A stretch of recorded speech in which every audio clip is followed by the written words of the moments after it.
Just at the start of the session, let us clarify this, because neither me is the Dr. Mehtiev, nor my colleague here is Masoud Dara. So our two speakers couldn't make it for various reasons. So my name is Fuat Mirzaev. I'm working in the WHO in Geneva in the Global TB program. Also, in the past, I've been involved in TB control programs in prisons, so that's why I keep being involved in organizing this symposium in the union meetings along with the colleagues. And with me, my name is Martin Vandenboom, and I work in the WHO Regional Office for Europe in Copenhagen, Denmark, and I've also been recently more and more involved in the work of prison and TB in prisons. So welcome to you also this morning. I have been delegated by Dr. Masoud Dara to co-chair with Dr. Mirzaev. It's a pleasure to see you all. Back to you, Fuad. Thank you, Martin. So I would like to thank everyone who came. We have a small room, but it seems to be full.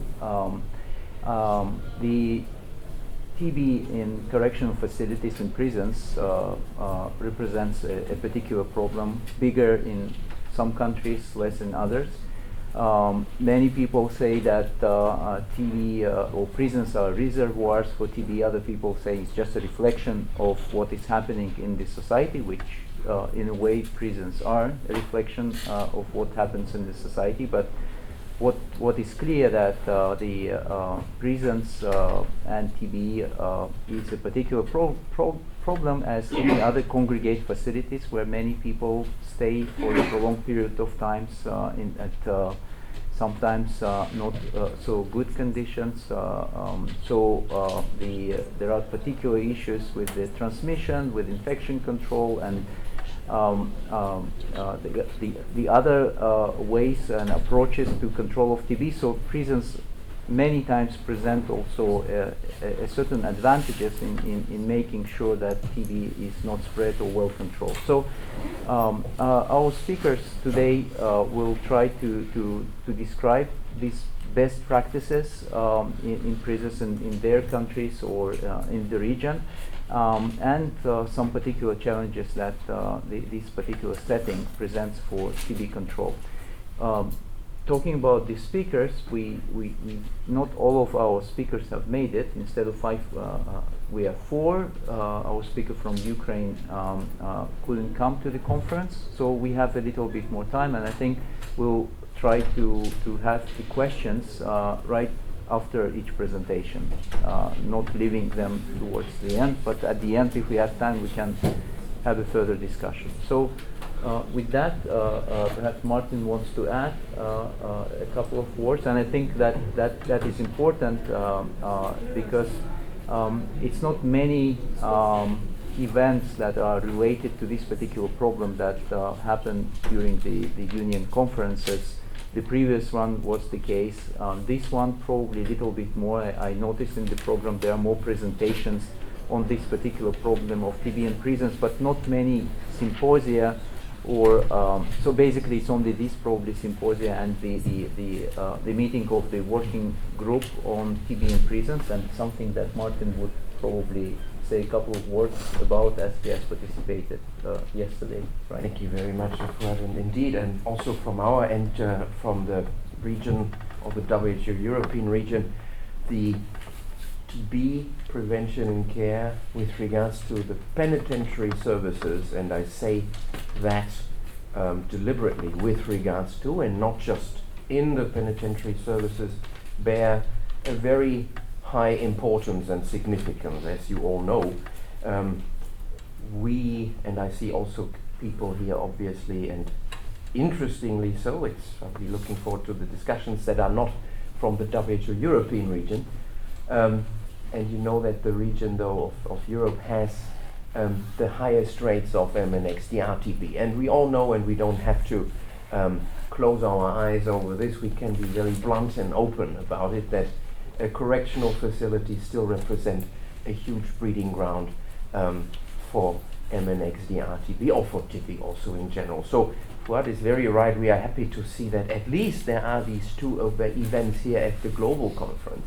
And the scientific working group also tries its utmost to do and to present the work and to make sure that this will be even further boosted and scaled up. So on the point where I said with regards to and not within the correctional facilities is what we see obviously is often the continuation of treatment, the disruption between also, and Fuad alluded to the other challenges inside the prison already very, very well and nicely, is the loss then to follow up on when the prisoners are released, so to say, and go out back to liberty, which is of course nice for them, but when one wants to go or goes back to liberty, one doesn't really care so much and wants to go and have, again, a lot of ties and rules to follow. So all this is human and human nature. On the working group, we had a good discussion 2 days ago. It was a pleasure to be part of that. And the good thing is also that there has been the union led this actually together with the working group, a webinar on TB prevention and care in prison. So that was a successful event, and also, and importantly so, we have Halim here who will speak more about that. We have the WHO Collaborating Center on TB in prison in Baku in Azerbaijan, which represents really one could say a shining star and something that really attracts also a lot of people to participate, and you will be speaking more about that. So we also wish to continue to collect good practice examples. This is very important to generate evidence, but also to share examples, and also if you have something that you would like to share with the working group that may not have worked so well. We also learn from examples that may not have worked so well in practice. So that said, thank you very much. I give the floor back to Fuad for the further proceedings also. Well, I think we should start, and our first speaker is Dr. Julio Croda. He's from Brazil, and he's an assistant professor of medicine at Federal University of Grande Dorados, specialist research at Oswaldo Cruz Foundation.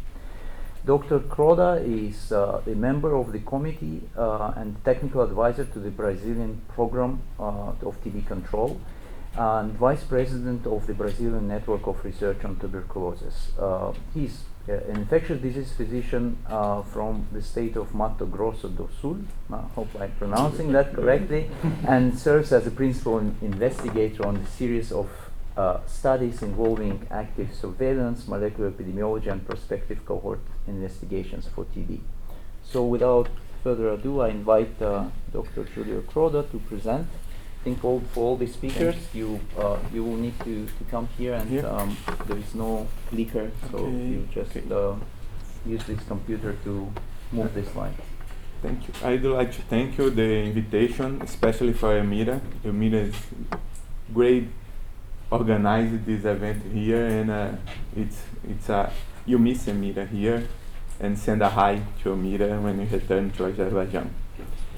I think this session is very important, especially for the BRICS country, because you have the three biggest prison populations stay in the BRICS. If you think in the China, India, and Russia is the three biggest countries with the high prison population, and it's important. If you want to end TB in the future, you need to deal with the prison, and I present some data related to this.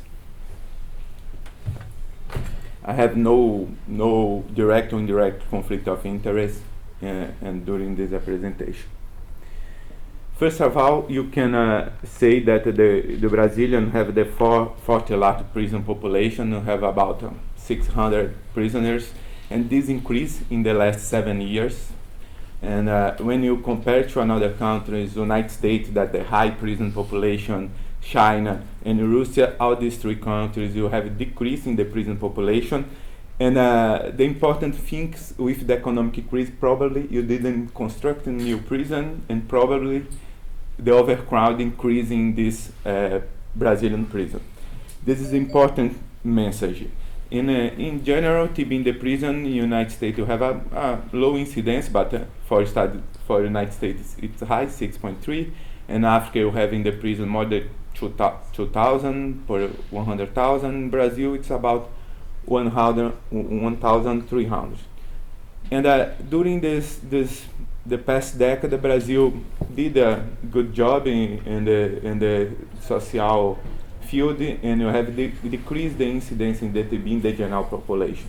Nowadays, the TB in general population is 33 per 100,000, but in the prison population, this is stable during this time, and nowadays it's 40 times more incidence, TB incidence in the prison than the general population.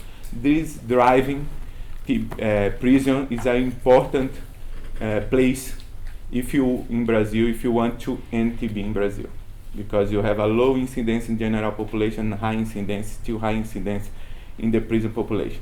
In some states in Brazil, we have 26 states. Some states nowadays, the notification represent 15-20% of the notification is related to the prison. And my state, I work in Mato Grosso do Sul state, is stabilized a sentinel site for Ministry of Health. You have the high incarceration rate, have a low HIV setting, is not very high, and low resistance too. High proportion of prisoners among the new TB cases. If you look at in younger men, maybe represent half of TB notification. If you look in this red state in the slide, this is 30-40% of all new TB cases in Brazil.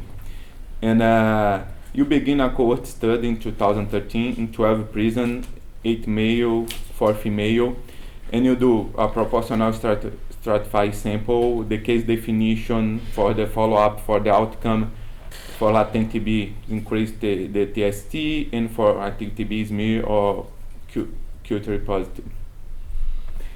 During the study, it's good to know, because maybe some countries have this transition in the future. When you plan to enter TB, have some in the community, you have a low burden. Like when you pick up the prisoners that stay less than 1 month in the first time incarceration, the prevalence of TST is 7.9 for men, 8.3 for women. It's very low TST prevalence, different from another country. But this is special state and country that you can think about this, how the prison in the future can work as a reservoir amplifier of the disease in the community. And I show this data for you.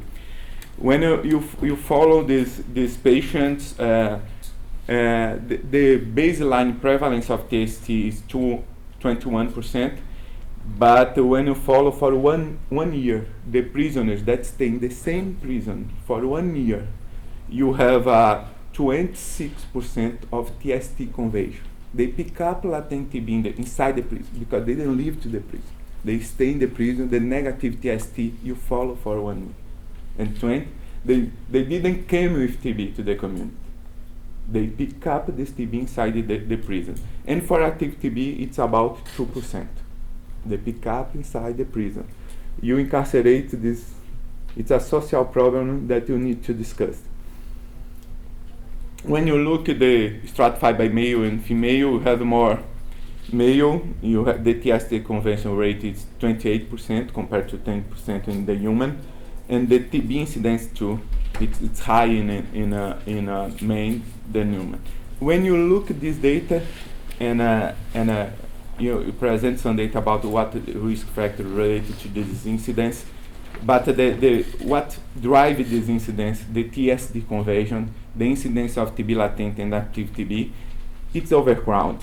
Overcrowded in the male prison, it's high than female prison, and this is related with the incidence and TSD conversion stratified by prison. And you perform the active case detection because you perform 2 screens in the beginning of study and after 1 year, and you have the passive case identification during the 1 year. When you look at the results about the smear, in the active case detection during this 2 time, you have a few smear positive, the majority is culture positive. In the passive detection, you see more smear positive. What the message here? you do more active TB, probably identify early the case and probably more culturally positive than smear positive. And but even you follow these individuals for 1 year, you perform smear and culture, take out these patients, follow the another ones for 1 year, and the cumulative incidence in this setting stay the same for the both population. The patient that screened and stay for 1 year, the patient that not screened. The message here, it's this condition in the prison, it's the overcrowded, nutritional condition, and what you do in the prison, it's not efficient to control the disease in the prison. You have to discuss, it didn't perform the X-ray yet. It's a limitation of your study. But you need to think about this. What the next step of the intervention in the prison? You need to change probably your guideline in the future to solve the problem, the TB in the prison. When you look for in the crude hazard ratio and adjusted hazard ratio, you have only 2 variables associated with these incident cases. The first one is drug use over the last year when you recruit these patients, and also somebody with TB. But how do you get people to care about the prisoners? You have a lot of studies that show that high burden of disease there, and but this is not new. This is not new. It's old. When you look, this article in New York Times makes clear that you not have many interventions regarding TB control in the prison since 9th century. You can see here 2 sentence a prison to hard labor and tuberculosis shock moral sense of the community. 1/4 of population that institution are afflicted with tuberculosis, and they worry about the leave these people to the community. You continue to have the same questions and don't have new intervention and don't have any good approach to control the disease. And you present some data that show that the prison it's a key place for TB control. You have data between 2007 2015. It's for penitentiary system. You have more than 42 entries and exit. You pick up this data set. You cruise with the notification data. Okay, use the fuzzy mesh algorithm and identify by name, mother name, and date of birth. And you calculate the TB incidence and hazard from the time of incarceration and relation. You do this for the prisoners and ex-prisoners. This is a partial data. You can show here that the high risk for TB is not the beginning. You can screen in the entrance, but at last for Brazil, they pick up inside the prison, and probably they develop TB when released. The median time of incarceration is 2 years in Brazil. When you look at this graph, the peak of the risk, it's 4 or 5 years. Probably they develop in the community and transmit the TB in the community. This at last for Brazil, I don't know what happened in another country. This is a point I think that you need to think about TB. What you look in the prison probably is high than when you put together ex-prisoners and the community members that share with these ex-prisoners. And ex-prisoners, you have a decline, and after 6 years, the risk is the same in the community. And this you think about. Prison is an amplifier for TB. And you test this hypothesis that you look only that a little part in these studies that show the prevalence is high in the prison, but you didn't look at the relation in the community. And you do a 2 study, a case control study and molecular epidemiology study. In the case control study, in this state, in 108 cases of 2 years, 25% of occur in incarceration individuals. And you look in the general population, 23 were among ex-prisoners. This gives for us in this study, in this state of Brazil, the high risk to TB in the community, it's being a prior incarceration, 24 0.5 the risk. It's a high risk. If you become incarcerated, you go to the community, is the major risk factors. And when you look the strains, you type the strains by RFLP, you can see 59 cases in general population. Half of these cases share the same genotype. You look at the epidemiological data, you look at the molecular data, they give the same answer. You have a lot of TB and relate to the prison. And you look at all these clusters, and you look at this cluster 10, you have ex-prisoners, the community members that not get inside the prison and get the same strains. Okay? When you look at these big clusters and check in the prison what happened with these clusters, the majority didn't live in the same cells. They live in the same block. But in this condition, the prison, how you can do contact tracing in the prison? How can deal with this? It's difficult. And you can see these prisoners, every color line is different prison. The change between the prison, I think happened in Brazil, I don't know if you have another country, they change for a lot of different prison. This make very difficult to be controlling the prison because they share these strains. Now you have more than 100 of the same cloning in this state. You collect for these 5 big cities. The only one cluster is big cluster that stay in a lot of prison in this state. The next step, you try to understand better the direction of transmission between the prison and the community. And I just received last week, thanks, RO1 approved for this project to do the whole genome sequence, Bayesian inference of transmission, try to understand better the transmission among the prison and the community and the direction, and try to make important this question, because if you only discuss the prison have high burden, didn't put the community in this context, the majority of the community didn't care about the prisoners.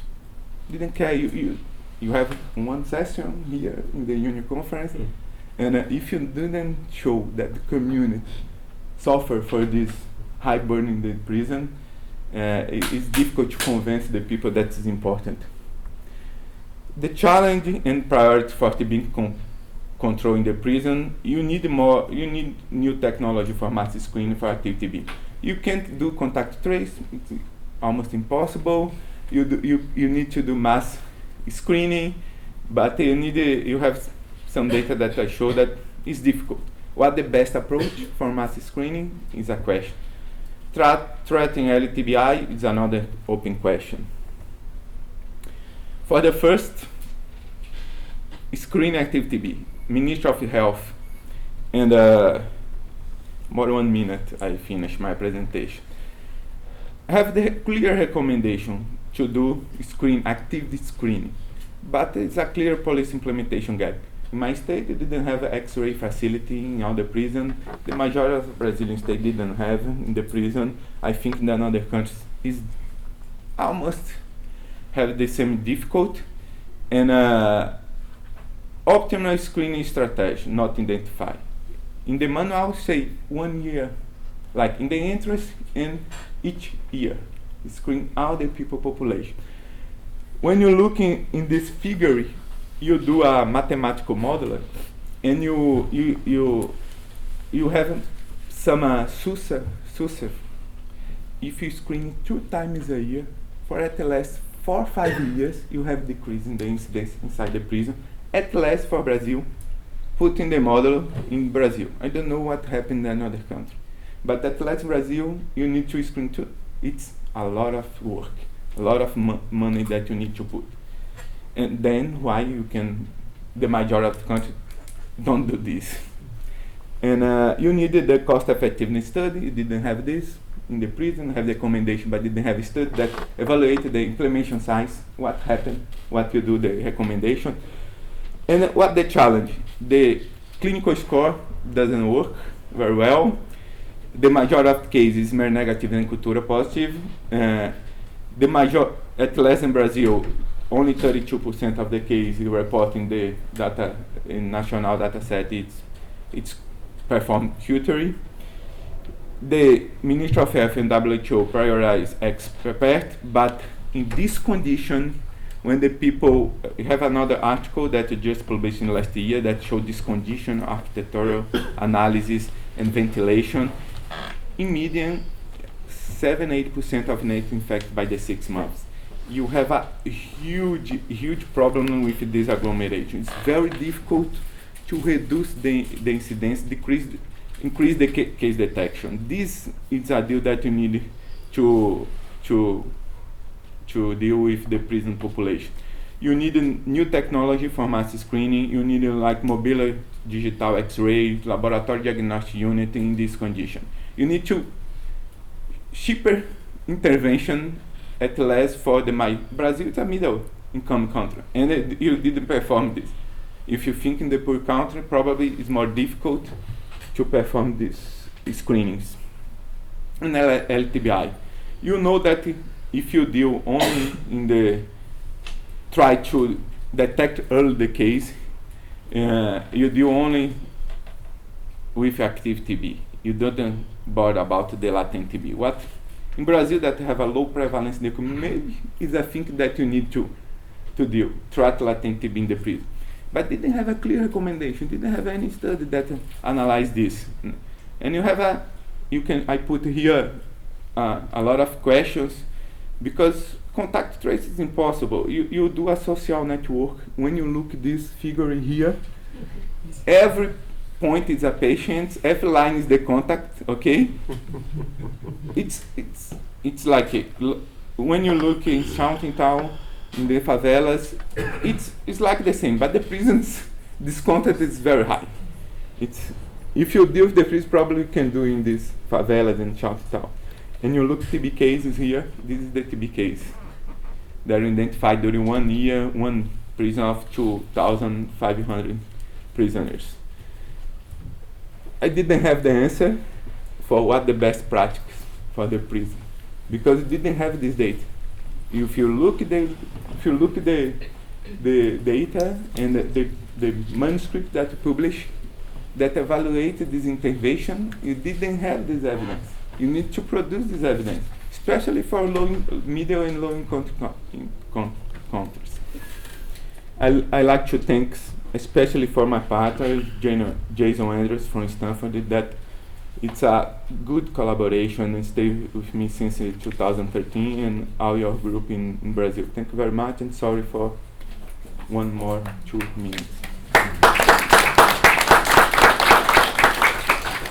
Thank you, Julio. I think it was very interesting. I think this gives quite a number of ideas for the practical implementation. I think I'm just thinking to highlight that the importance of the repeated screening during incarceration, you highlight that it is quite important, and the another issue that many people and programs forget, that ex-prisoners, they remain the risk group even after release of the prison, from the prison, so they should kind of get a special attention.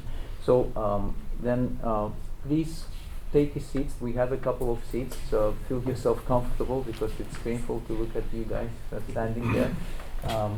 So thank you, Julio, and we go to our next speaker.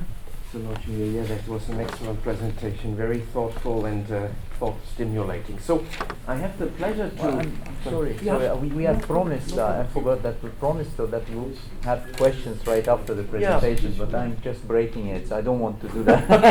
No, it's... we have time, right? We have a couple of minutes. Why don't, if there are any questions to Julio specifically.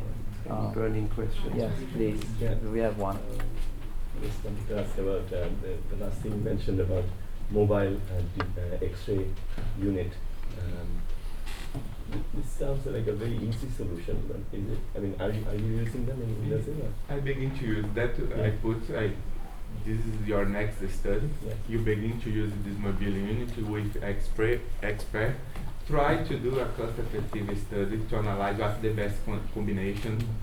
X-ray, expert, what the best algorithm to screening, to perform the mass screening inside the prison. this is your next step. Yes, I just wanted to share a little experience, not about prisons, but about the garments industry in Bangladesh, where we have screened using a mobile unit, going into the factory and doing verbal questions down the production line, and then picking up the ones who answer positive, and then the number of, for about 1,500, not prisoners, but garments workers, we had to X-ray about 30 or 40 a day. So, you know, if that's sort of a model, I don't know how relevant to prison, but we're just thinking of it in Bangladesh also, whether that bus, which is now, the project's finished, and what to do with this bus. And that's why I'm here, to try to think about whether, you know, this is a possible solution for a Bangladesh prison where TB is very high as well. I have one manuscript that published in Bangladesh. They try to screen in fact 5,000 and Yes.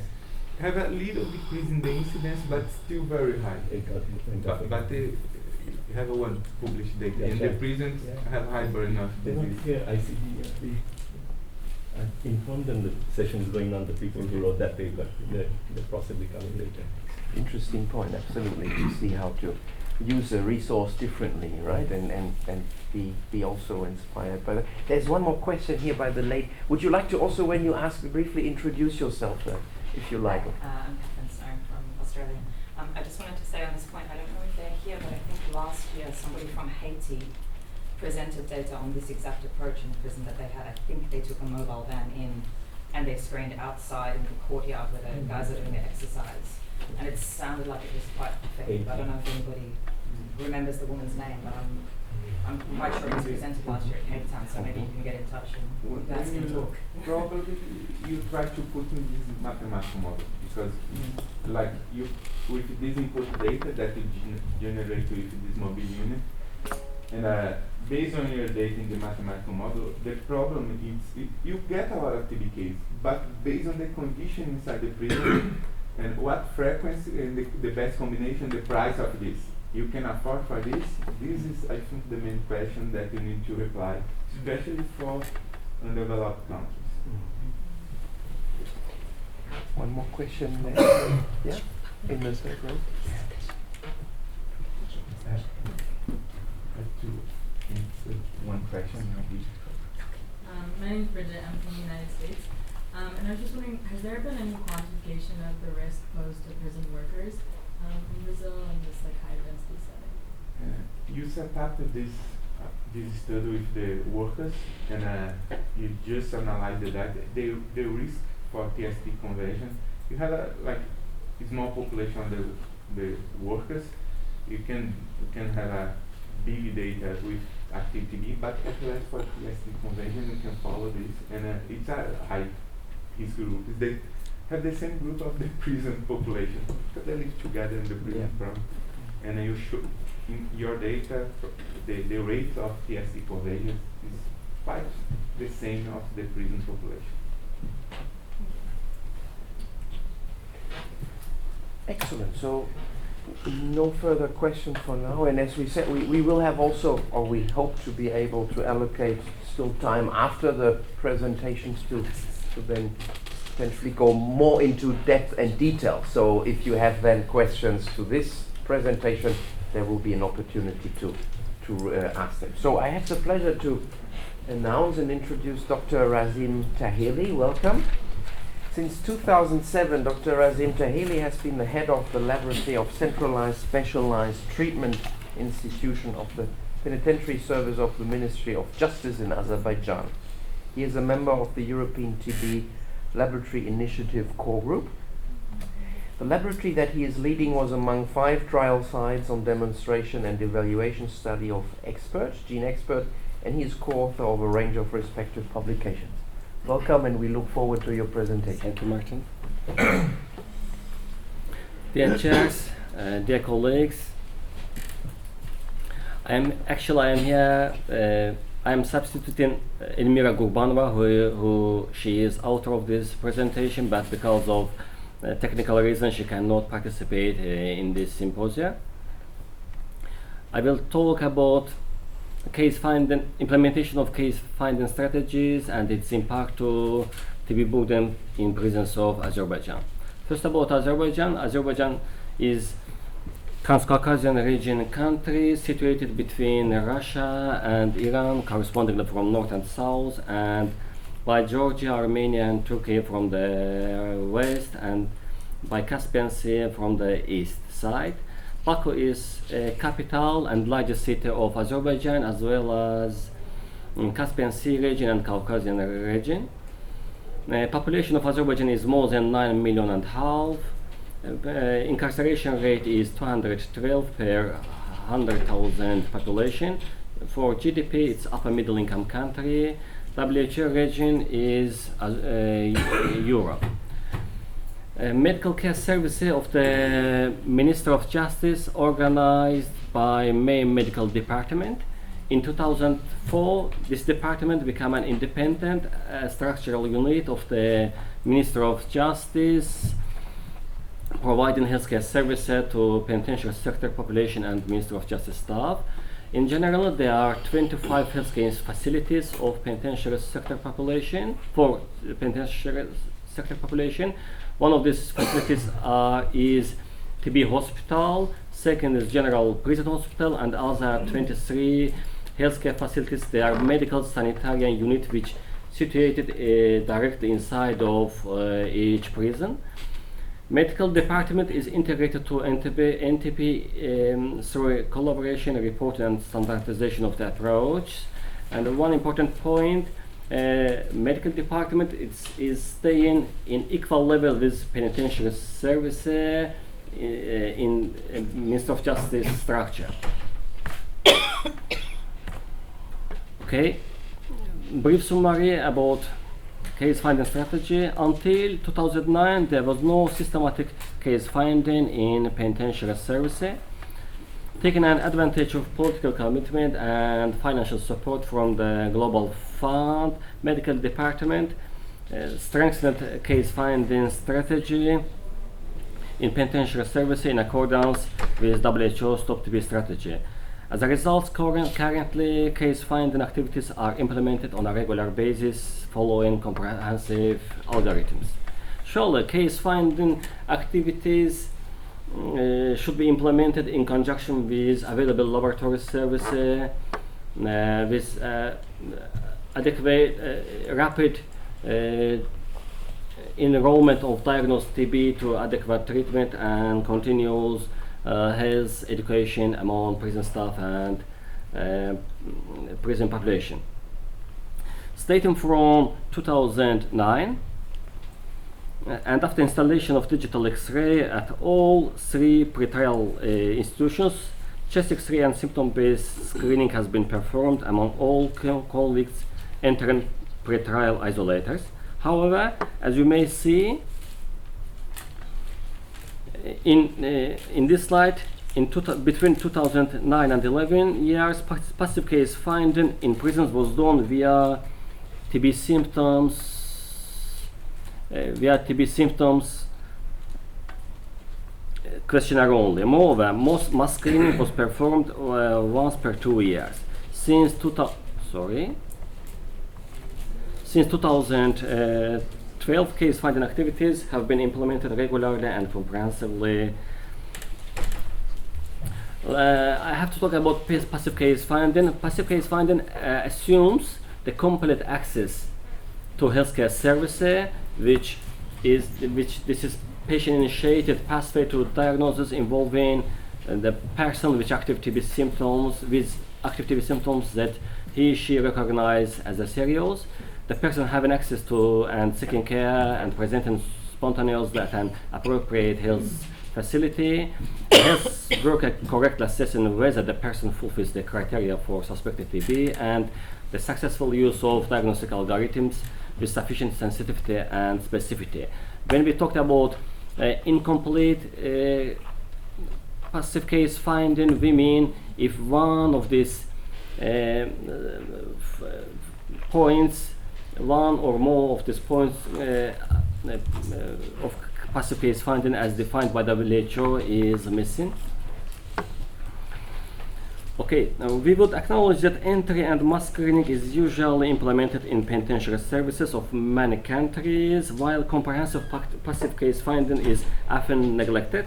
Taking an advantage of comprehensive recording and reporting system in place, we decided to assess how complementation of mass screening and entry screening with passive case finding with the use of rapid tests influence to the TB, MDR, TB burden in correctional facilities.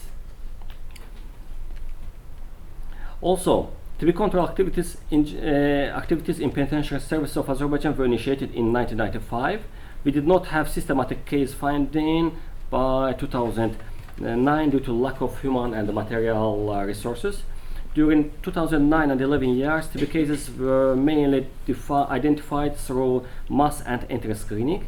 Considering passive case finding at that period was based solely on TB symptoms, only patients on advanced stage of TB disease were transferred to prison TB hospital for bacteriological diagnostics and further treatment. Since 2012,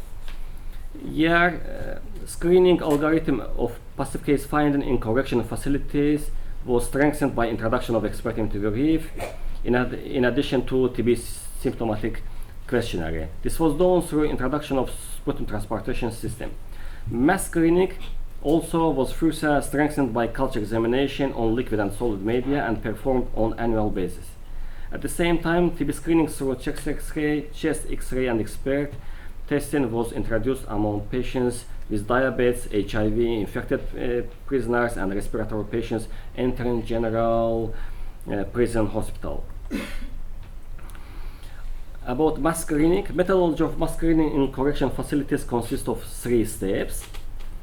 As a first step, TB questionnaire is filled in for all inmates. Second step includes chest X-ray screening of all inmates. Based on first and second steps, a list of cases with presumable TB is developed, and as a final step, sputum samples are taken from cases with presumable TB for culture examination. About passive case finding and entry screening, methodology of passive case finding and entry screening in correctional facilities consists of symptomatic TB screening and or GenExpert or sputum smear microscopy and culture. It depends of resources. If we have, in case of presence of GenExpert, we use the GenExpert cartridge for expert test for passive case finding. Recently, because of decreasing resources, we are using microscopy, performing microscopy and culture for passive case finding. As you may see from this table, period one is a table. During 2009 and 11, TB cases were identified either by mass screening or by incomplete passive case finding, meaning symptomatic patients on advanced stage of TB disease. This stabilized TB incidence. However, there were no decrease of TB incidence in correctional facilities and was clearly insufficient for improving of epidemiological situation. After introduction of proper passive case finding and screening at general hospital in addition to mass screening, the incidence of TB rapidly decreased more than twice. Moreover, you may see that in spite of comprehensive active case finding and passive case finding in place, still around 11% of identified TB cases is caught by a secondary level hospital. On this diagram, you may see the decreasing number of all TB cases, smear positive TB cases with low BMI, and rifampicin resistant cases as a result of early case finding. Let me note that the population of correctional facilities during all of these years was stable around 20,000. Among this 20,000, 12,000, approximately 12,000 was in panel institutions, and 8,000 was only in pretrial institution, which the case in pretrial institution was excluded from this study. early case finding was linked with rapid enrollment of adequate treatment. Azerbaijan Penitentiary Service is using WHO recommended treatment regimens with quality assured drugs, and there are neither waiting lists nor drug stocks out. You may see as how early case finding contributed to improved treatment outcomes that are above the target 85%. However, you may note that in addition to decreased deaths and failure rates, loss to follow-up rate also decreased significantly,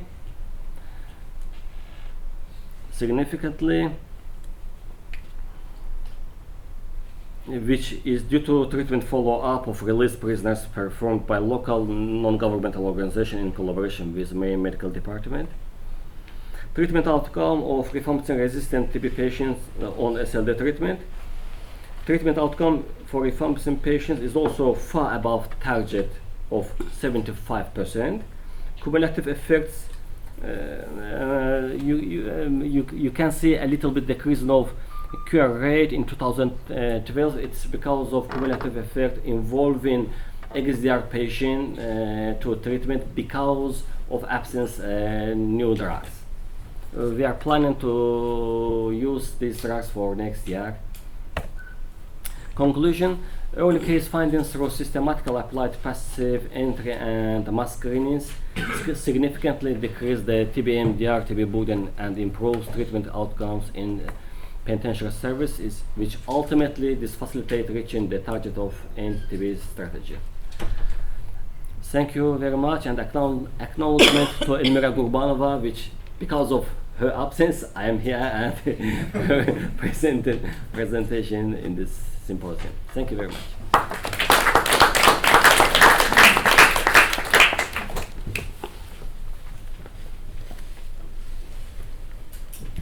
Thank you very much. That was really clear. Thank you. I've got a question about the surveillance data you presented. So over 6 Sorry, years. again? Surveillance. Okay. The data that you presented. So over a 6-year period, from 2009 to 2015, you showed a drop by 2/3 in your incidence of TB.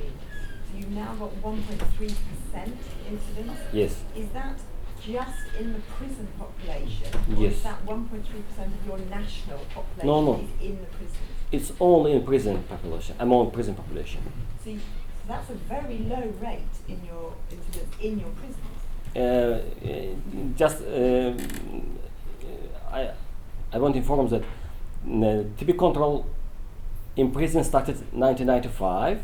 Now this system is TB control in prison is approved by our experience, approved by encouraged by WHO, and this our institution is WHO Collaboration Center. It's been all this data is the result of successful implementation of TB control.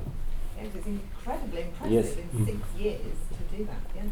Sometimes when I am introducing this cure rate among for second-line drug treatment, sometimes I have suspicions maybe audience will not believe this percentage.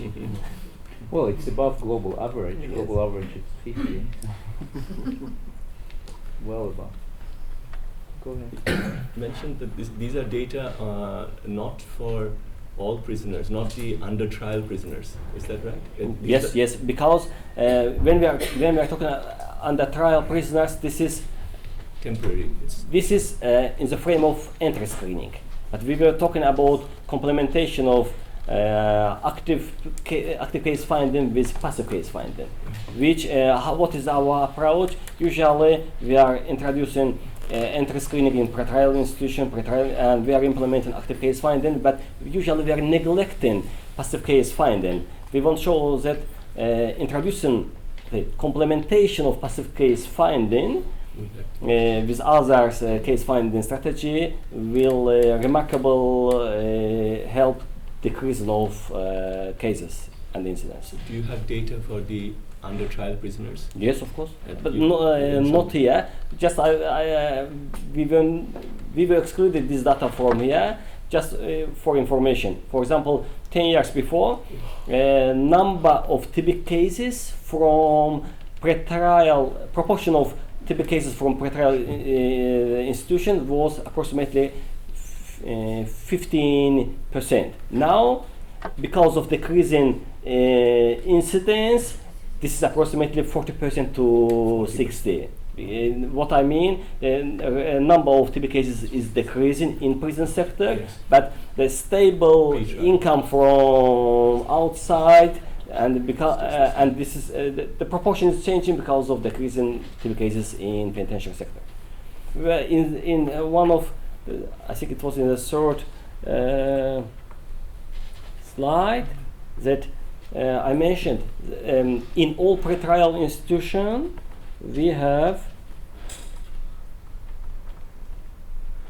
in all pretrial institutions we have chest X-ray and symptom-based. We are doing chest X-ray and symptom-based questionnaire, and some of them has GenExpert machine, and some if the pretrial institution which do not have GenExpert, they are sending their samples to our laboratory.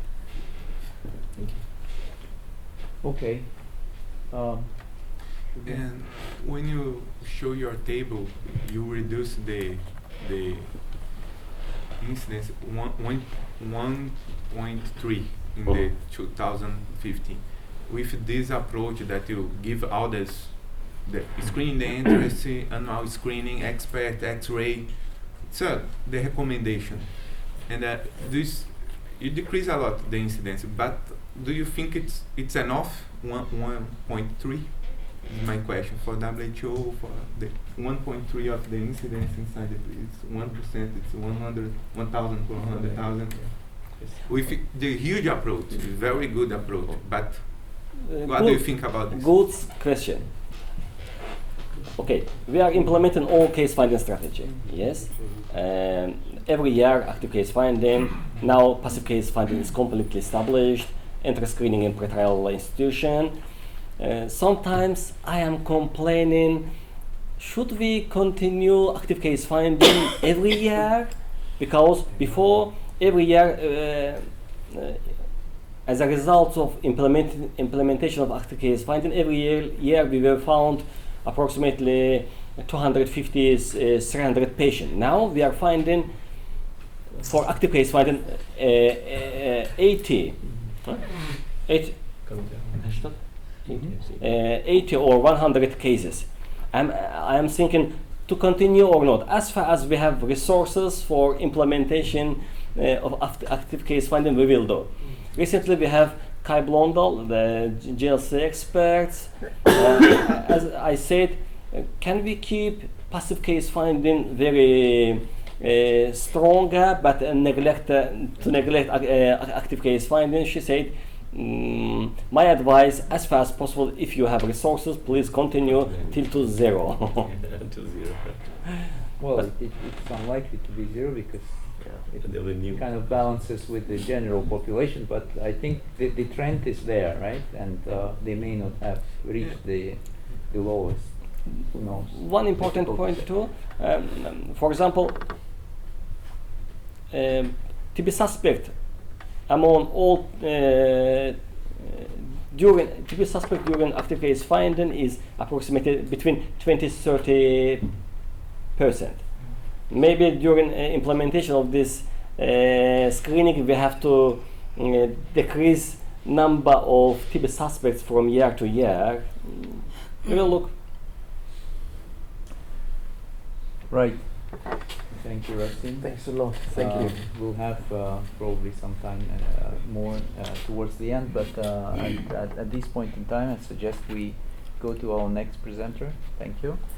Who is Dr. Svetlana Dolto from Republic of Moldova, who will present an experience from the different setting and yeah.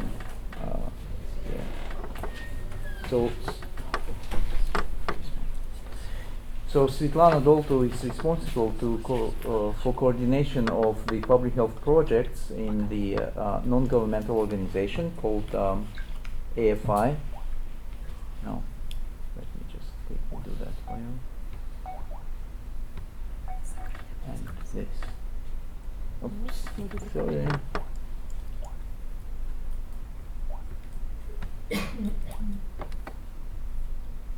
That should work according to the audiovisual. Yeah, it does. So, so this is the non-governmental organization AFI in the Republic of Moldova, and Svetlana Dolto comes to the NGO sector with over the decade experience in TB and HIV/AIDS control, also working actively in the prevention of illicit drug consumption. And the experience comes mostly from her work as a chief of the medical directorate of the Department of Penitentiary Institutions of Ministry of Justice. I pronounced that. No, I didn't say that. That's a long title. In this room so is very active people. Yes, and Svetlana is a medical doctor, graduated from the University of Medicine in the Faculty of the General Medicine. So, floor is yours, Dr. Dolto. Please go ahead. Thank you. Dear colleagues, dear ladies and gentlemen, I am very happy to stay in this place, and I am very recognized for main medical department of Azerbaijan to invite me in this symposium. Yes. You can't No? hear? Yeah, if you can speak louder. Okay. Republic of Moldova is a small European country from the ex-Soviet space with a population around 4 million. In 2015, the TB incidence was 89 cases out of 100,000 people, and TB/HIV co-infection rate was 8.5%. The penitentiary system consists of 17 penitentiary institutions, in which at the 1st of July 2016 about 8,000 people were detained, out of which 120 were with tuberculosis.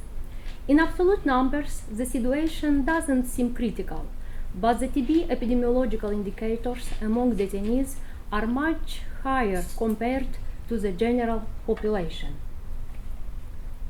The Republic of Moldova is among the 18 countries from the European region which the TB control is a priority, and among the 27 countries of the world which a high MDR TB burden. The severity of the tuberculosis epidemic in Moldova is conditioned by the diversity of socio-economic problems that patients and their families face. Within the prison system, the notification rate of tuberculosis cases dropped to 560 in 2015, but it is still 5 times higher than the national average. The blue line is media from Republic of Moldova, and the red line is incidence in TB in prison system.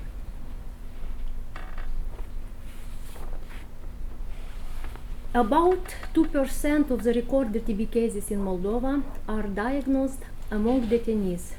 35% of the cases are detected at the admission to the penitentiary system thanks to mandatory medical control of everyone placed into custody. Subsequently, the people placed into custody generate the highest level of loss to follow-up after release. The equivalence of medical care services, regardless of patients' whereabouts, and ensuring TB treatment continuity and monitoring, including after release from prison, are permanent priorities of the National TB Program and Prison Department. Since 2007, the NGO AFI implemented in Moldova the support program for detainees with tuberculosis that require future treatment after release. In order to achieve the project objective, the intervention algorithm was created in 2 stages. First, the preparation for release, and second, support after release to maintain the patient in the treatment until he is finalized. The activities were carried out together with the medical and non-medical staff of the prison. Filling in the questionnaires on the social profile of the patient a month before release represent an important aspect for establishing trustful relation and solving the urgent problems. such as preparing the necessary documents, repairing the home, communicating with the relatives and the medical personnel from the community. The ex-prisoners in treatment is monitored by the NGO until he or she completes the treatment, intervening if there is a risk of treatment non-adherence. A few details regarding the incentives. Besides the informational support for increasing treatment adherence, the person in TB treatment receive a monthly social support. Until the middle of 2015, the detainees who continued their treatment without any pauses received the financial support from the Global Fund that amounted to $20 per month for the entire treatment period and $100 of the end of the treatment. In the second part of the last year, the monthly support increased to $50, being provided to TB-sensitive patients, including for ex-prisoners, using the resources of the National Insurance Company. People with MDR-TB receive a similar monthly support, but from the resources of the Global Fund. Over the last 10 years, the number of detainees with TB that have been released from detention has decreased 4 times. This is due to a decrease in the number of prisoners with TB and are not based on any legislative limitation. In 2006, about half of the detainees with TB that have been released refused TB treatment, 62 people, while in 2015 only 4 people refused it. In last 5 years, the share of released prisoners into treatment with second-line drugs has significantly increased. Therefore, between 20 and 23 of the released detainees in the last 2 years are still continuing their treatment, and the success rate was about 60%. The rate of follow-up decreased from 30 to 20%. No case of DIF has been recorded in the past years. Treatment adherence was around 92%. Over these years of activity, a number of problems persist. Inefficient communication and discriminatory attitude of former prisoners to the civil sector medical staff. Loss of prisoner supervision despite counseling before release. Lack of support and social reintegration services provided by state for people released from prison leads to internal and external migration, criminal relapses, poor adherence to treatment.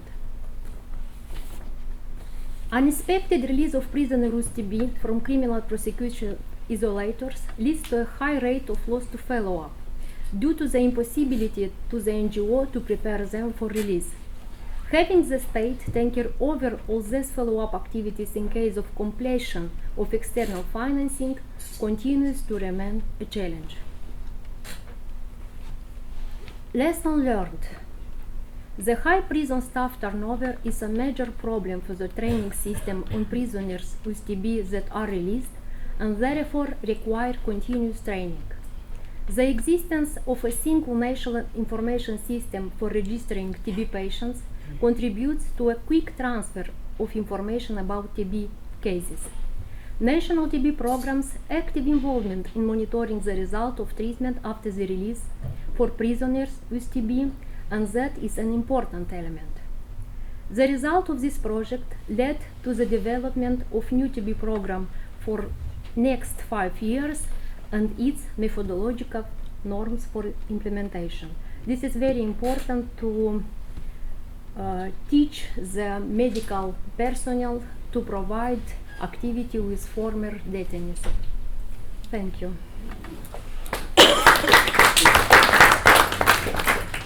Thanks a lot, Svetlana. That was a very interesting presentation, and also commending you on the progress also that you have made in Moldova. Can we take maybe a few questions for Svetlana? Over there, if you would like to also briefly introduce yourself and then raise your question. I'm Mercy from South India. from the affected communities team. So I have two questions for you, ma'am. One is, do you maintain any database in any software regarding the prisoners? Yes, we details? have a unique database, CIME-TB, who include prison sector and civilian sector.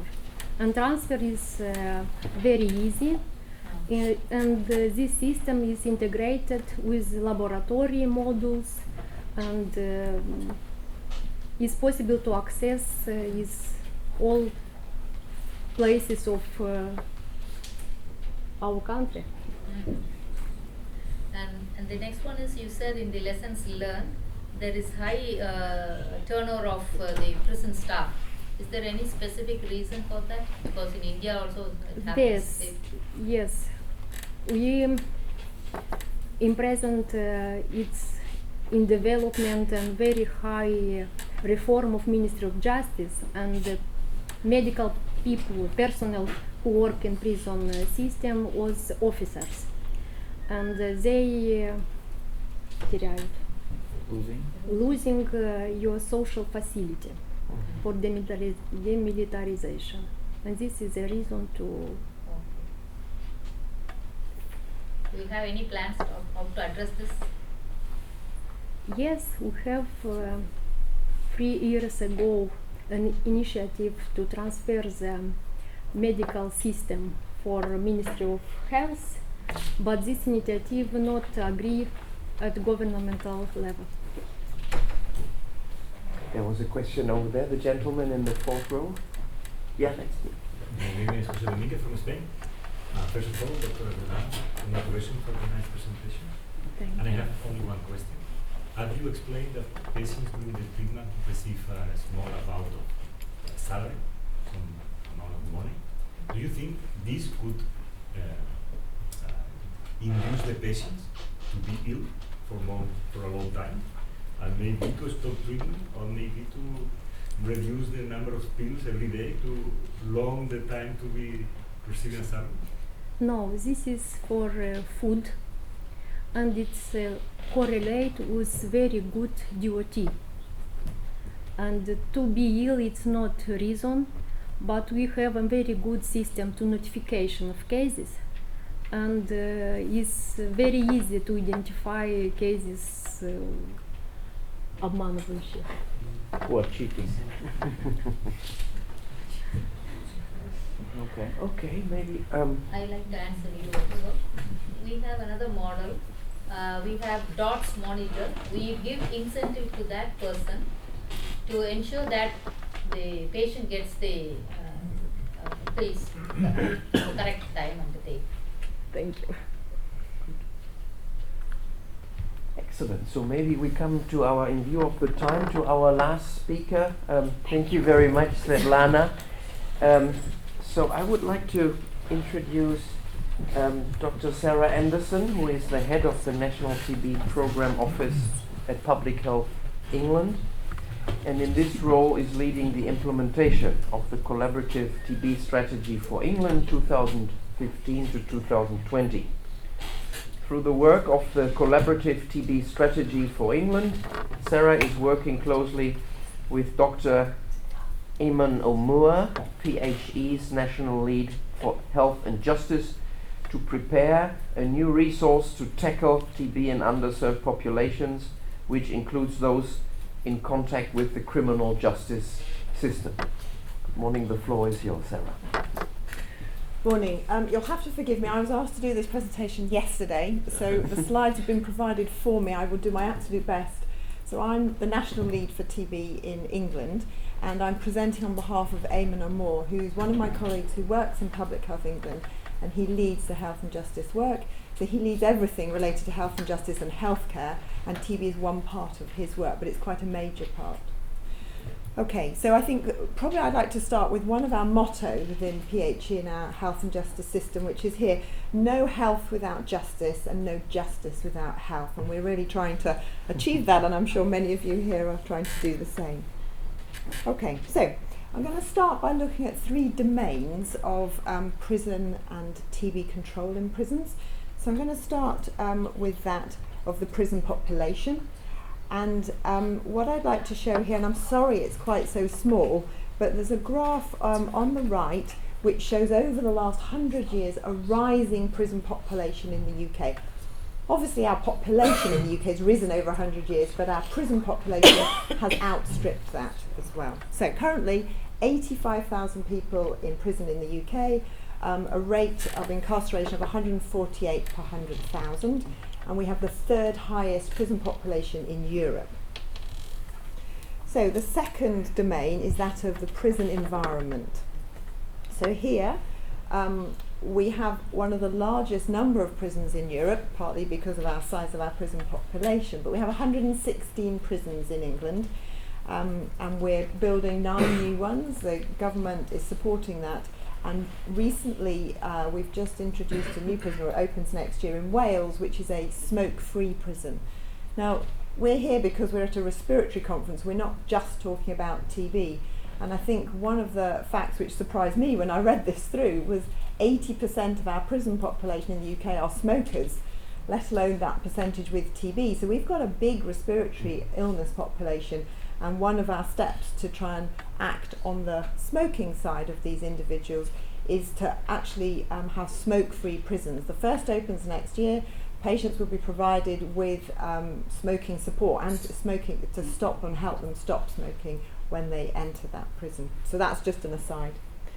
Okay, and the third group of domain is that of the prevalence of disease.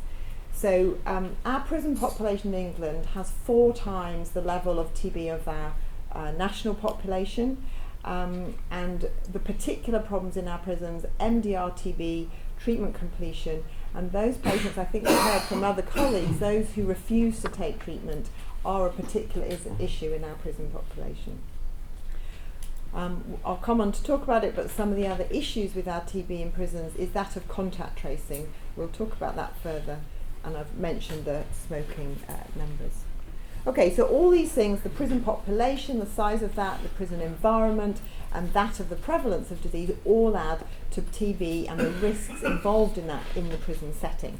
So what I'm going to talk about now is a little bit about the epidemiology, and then I'll move into what we're doing in the UK to tackle this.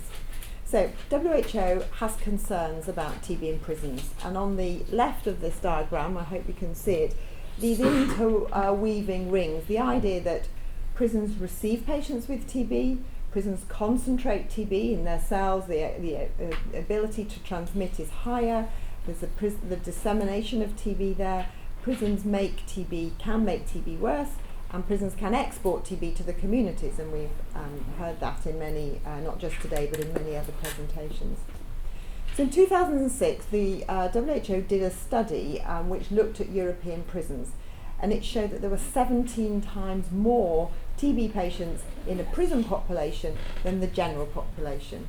And in fact, that varied in West Europe 11 times, but in Eastern Europe 81 times. So quite a varied and concentrated issue in prisons. And despite good progress in the last 10 years, we still are not seeing the complete integration of health systems into prisons and from prisons into the community. And I think we've heard some fantastic examples of where there are still issues around the world, but also where we've had examples of great moves to tackle this and reduce incidents in prisons from our colleague here. Okay, so we in the UK term a group of our TB population as underserved, and by that we mean patients who are either in the prison sector, are drug users, alcohol users, or homeless, these images here along the bottom. So we call these social risk groups, and we term them an underserved population. You may have heard the term harder to reach, but we're changing that really to underserved. We feel we don't serve them well enough in the healthcare sector, and we need to improve our support and access for that group. Now in the UK, that socially, the social groups or the underserved population have twice the risk of infectious TB and twice the risk of death compared with our rest of our population. And in the UK, we've been seeing a drop in our TB case load across the board, but a rise in those in this group. So the socially excluded are rising. They're more complex, harder to treat, harder for them to access, and we're seeing a rise in that, and that's why we're taking more of an effort to try and tackle this. So I've mentioned the social risk groups listed on the left. I mean, there are many risk factors for TB, and we in our surveillance system just collect 4: imprisonment, drug use, alcohol use, and homelessness. And on your right of the picture, just under 10% of the England's TB caseload consists of these people with at least one social risk factor, and 3% are in those in the prison sector. They've either had a current or past history of this. At the time, 24% at the time of diagnosis are in prison. So that's of the 3%, 24%, a quarter are in prison. And then the other percentages. So overall, 10% of our total TB population are in this underserved group. Just showing that graphically, the prison population, and interestingly, and not to be unexpected, in fact, many of these people in the separate social risk groups actually have multiple of those. So as you can see in the bigger bars, the combination of people who have at least one social risk factor. And this next interweaving diagram shows that in fact the 2 commonest risk factors together are prison and drug use. So where my arrow is showing that 6% of all of those with social risk factors have both prison and drug use as an issue. So moving now to show overall our prison population with TB is reducing. Peaked in 2011, is reducing. This is following the trend of our national figures, but as I mentioned earlier, it's not quite as quick as our national figures. So in 2015, we had just over 45 cases in the prison population who were in prison at the time of their diagnosis. Okay, so what are the headline issues for TB in prisons in England? Well, the number of cases of TB in prisons is decreasing, peaked in 2011, but we do have evidence of further outbreaks and issues and complex care for these patients. As we've heard from others, the delay in diagnosis is common, and we have of up to 4 months, or more than 4 months, delay for nearly 30% of our TB cases in the prison population. So obviously that delay in diagnosis increases the risk of transmission, it makes it more complex, it makes contact tracing more of an issue as prisoners stay in the prison but then may move out into the community, may move to another prison. And one of my colleagues at the back had to deal with quite a large outbreak of which, there were over, I understand, 100 contacts who were, over a few months period had moved all over the country, and it was really very complex to test and trace all of those. So the profile of our TB cases in prisons, vast majority, 90% are men, and 64% are 15 to 44 age group. And interestingly, and this is very different from our national figures for TB, is half are UK born.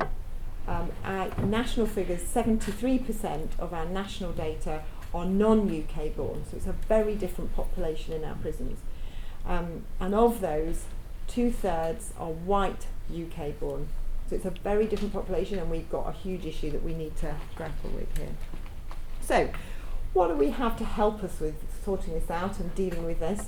Well, we have a number of guidance documents. So Public Health England, PHE, have written, and it's on our website, a guidance document for preventing, diagnosing, treating TB, and that's done with NHS England, Public Health England, and our prison service, government prison service, NOMS.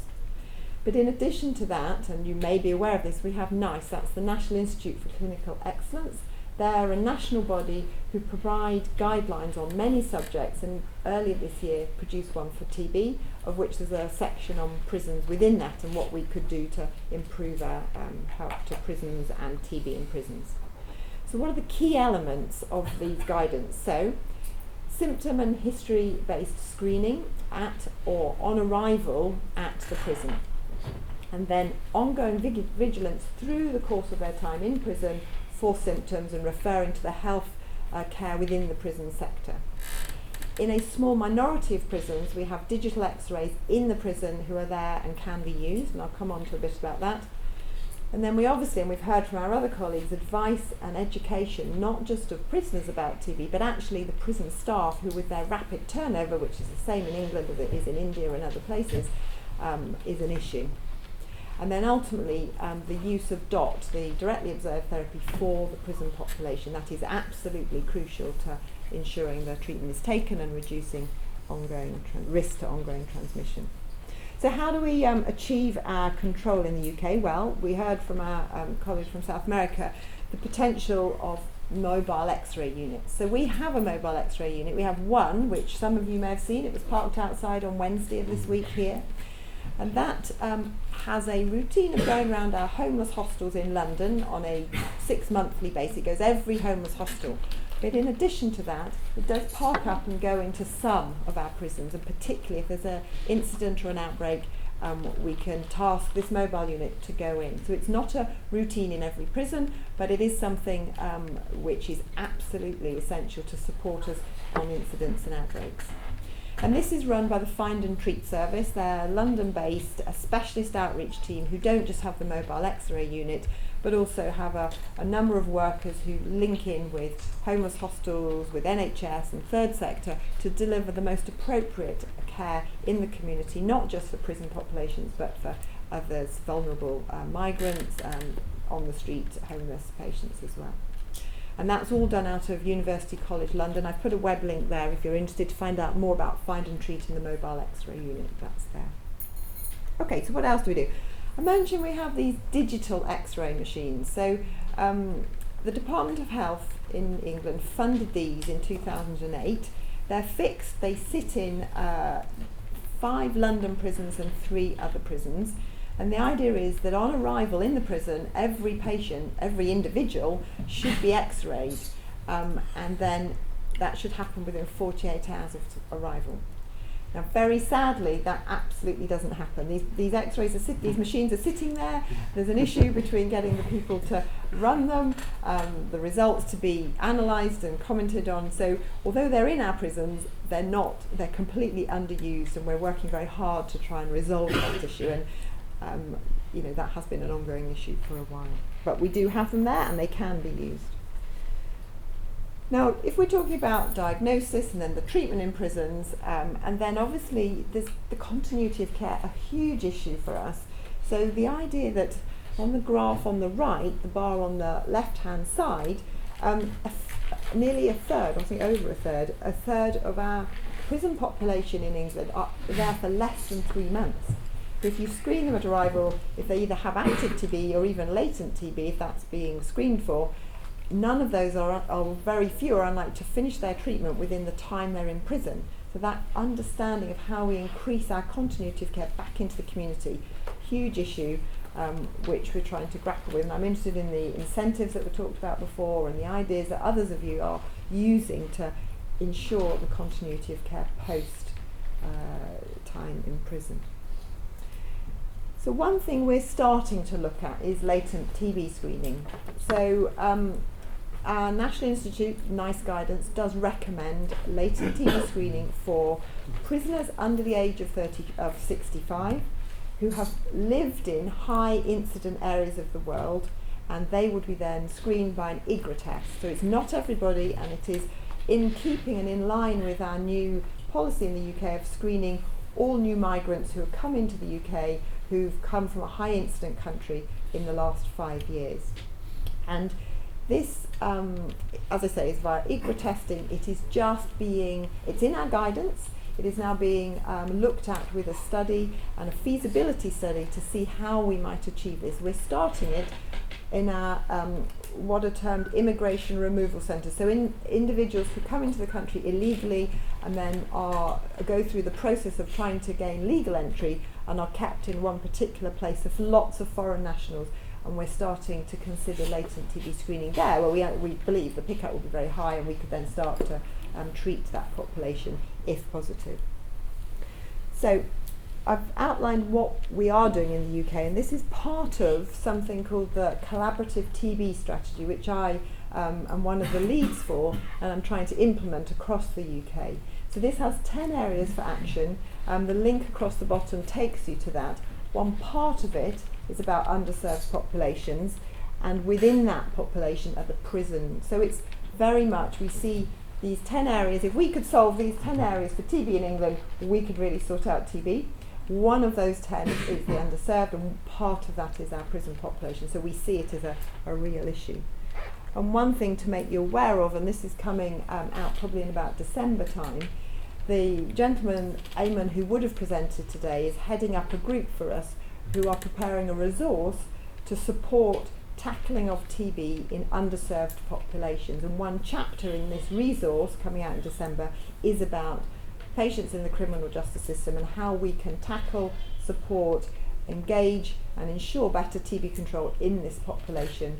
And within that resource, which will be available online, lots of information leaflets, lots of other resource, which is all going to be hyperlinked and could be, and I hope will be, a useful resource, not just in the UK but elsewhere.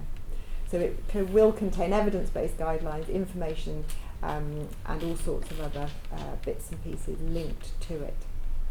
So, just going to end now by saying, you know, this is a public health opportunity. Our prison populations, they are there in a fixed setting in which we can engage and we can diagnose them, we can get them on treatment, and then obviously we need to ensure that we can continue that treatment post-discharge. It is an issue, it is a percentage of our TB population in England, and we see it as something that we really want to tackle. We have groups at high risk who are in a fixed place where we can work with them, and we want to contribute to improving their health, their TB, which ultimately will have a benefit to the wider community within the wider UK population. But we realise there are complexities to diagnosis in the prisons, in continuing their treatment, and I've listed here some of the metrics which we're using in England to try and measure how successful we are going to be over these next few years at tackling TB in prisons. So interesting, the first one is about a success measure would be an increase in the rate of TB detected in prisons. So you could say, well, that's a bit odd. That would be an initial early reason to say we're having success, we're increasing our diagnosis. Ultimately, over 5 years, we would like to see, as our colleagues in Azerbaijan, a decrease in that incidence. But then we want to see an increase in our DOT in prisons and also an increase in treatment completion in this group, whether in prison or back into the community. And ultimately a healthier population, not just for the prisoners but for those outside of that setting and when they return to the community as well. So, thank you very much. I hope that's made sense.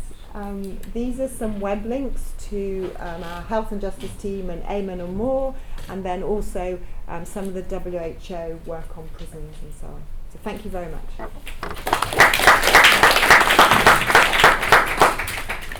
Thank you very much. I think if audience has some questions to our current speaker, but since we have about 4 minutes left, if you have questions to the other speakers on today's panel, please go ahead. If you don't have a question to the current, I have one actually, and I'll proceed off. Thank you for the presentation. You mentioned that 29% in 29% you have delay of diagnosis. What is the reason of this delay? So when I talk about delay in diagnosis, I'm saying from their symptom onset to their treatment start. So it's not a healthcare delay, it's a patient delay of knowing to present with the symptoms, or we also understand, you know, like anything, you present with a cough, could be anything, you know, it may just be a respiratory infection. So many of these cases would not have the typical symptoms of TB, so that delay is like, we have a similar but a slightly less delay in our general population as well. So it's very much about the presentation. Once presented, they get treated. It's that kind of delay from the symptom start. Calculated according to patient complaint, yes?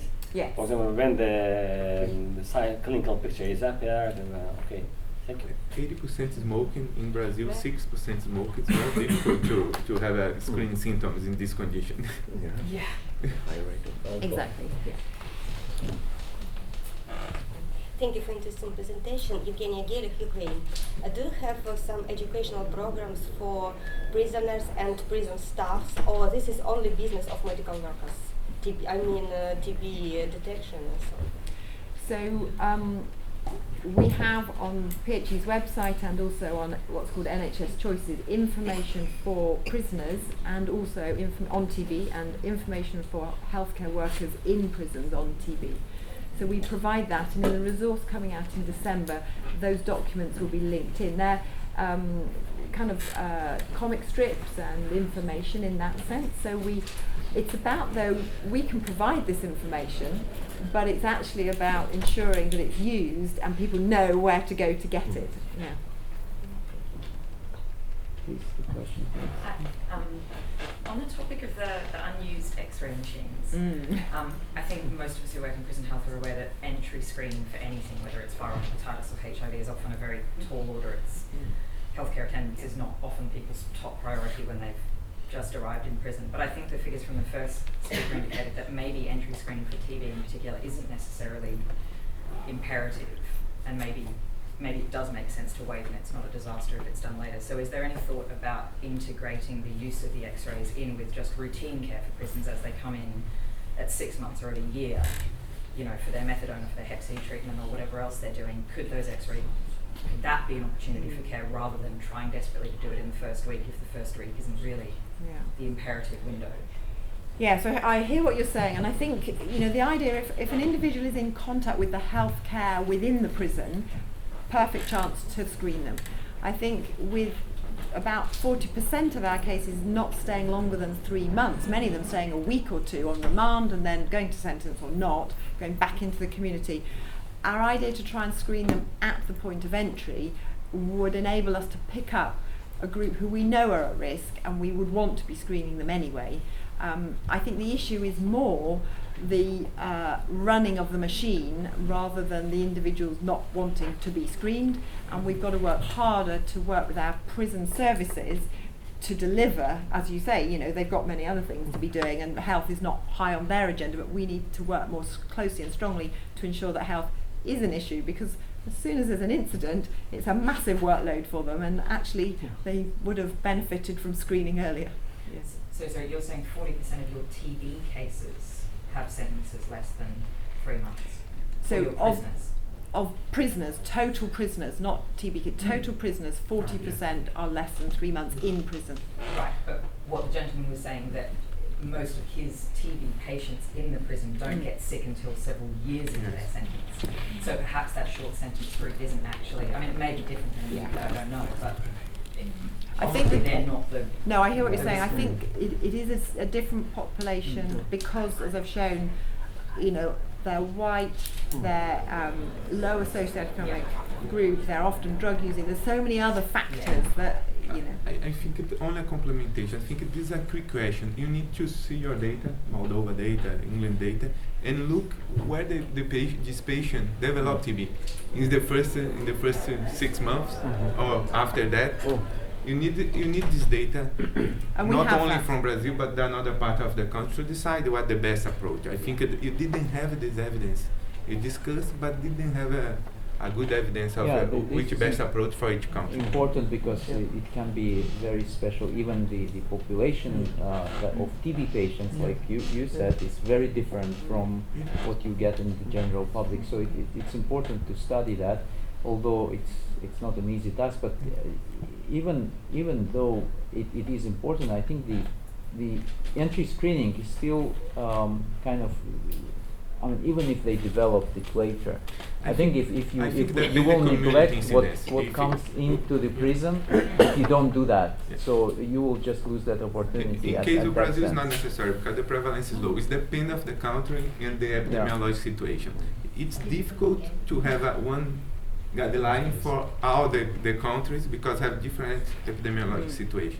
For let's Brazil, maybe with this data that I present is not important, maybe mass screen. But for another country, with the interest, you detect a lot of cases. Azerbaijan, active case, you detect more cases than passive case detect. You need to discuss this.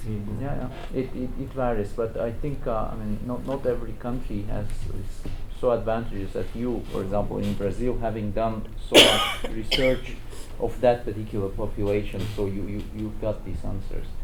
So I think that was a very interesting session. Good presentations. I thank all the speakers for presenting. We are really at the time when we about to need to leave the room. So I thank you all. Thank you for being here, for asking questions to our speakers. And I think Martin, you want to?